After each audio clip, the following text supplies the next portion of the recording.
मैं सूर्यकांत केळकर भारत रक्षा मंच का राष्ट्रीय संयोजक हूँ।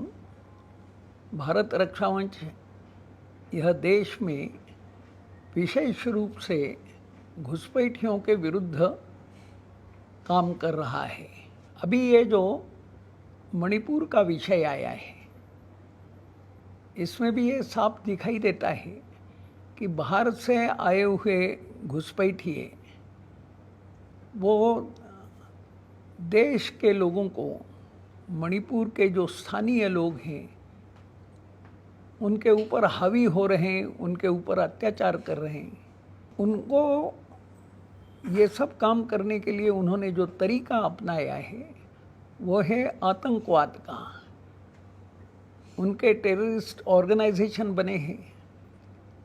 आप देखिए ना कि एक म्यांमार में कुकी लोगों का एक वहाँ बना हुआ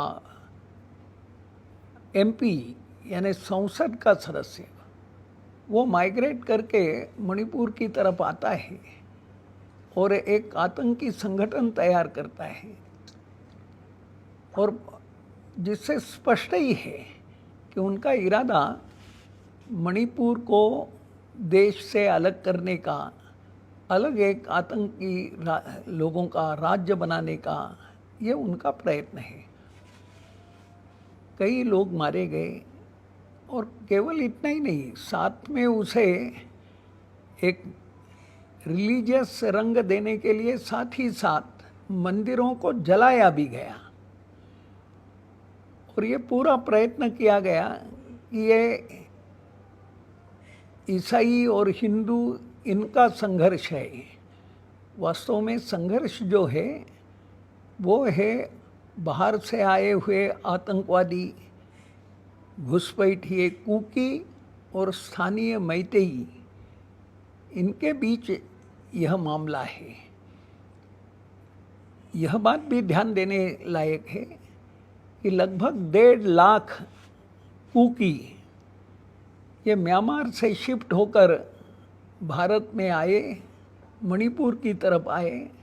उनको सरकार ने शरणार्थी शिविरों में रखा। वो वहाँ से निकल करके, भाग करके मणिपुर की पहाड़ियों में चले गए। मणिपुर की पहाड़ियों में पहले से ही कुकी हैं जो वहाँ अफीम की खेती करते हैं, ड्रग्स का व्यापार व्यवसाय करते हैं, जिसको भी सरकार ने रोकने का प्रयत्न किया है, जिसके कारण वो कुकी नाराज़ है सरकार के ऊपर।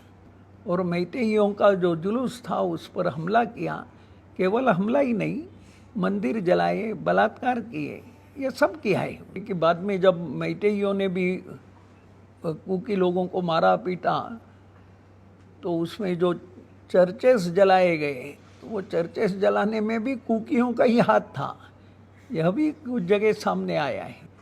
इसमें भारत सरकार ने ध्यान देना चाहिए। और ये जो सारा हुआ है, इसमें मैतेइयों को लक्ष्य करके चाहे जैसी बातें उनके बारे में बोली जा रही है, ये ठीक है कि मैतेइयों ने भी उनके ऊपर हमला होने के बाद उसका उत्तर, उसकी प्रतिक्रिया दी है कुकी पे हमले करके, किंतु ये तो स्वाभाविक है।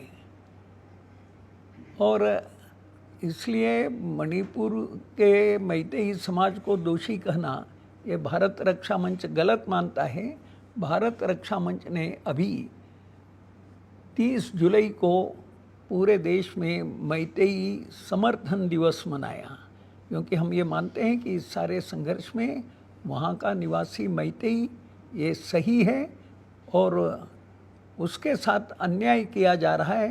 ट्राइब्स जो है वो पहाड़ियों में भी ज़मीन खरीद सकता है और प्लेन्स में भी खरीद सकता है, और जो ट्राइब का दर्जा नहीं है मैतेई को, तो मैतेई केवल प्लेन में, मैदान में ही ज़मीन खरीद सकता है, बेच सकता है, किंतु पहाड़ियों में यानी अपने ही राज्य में वो ज़मीन खरीद नहीं सकता है।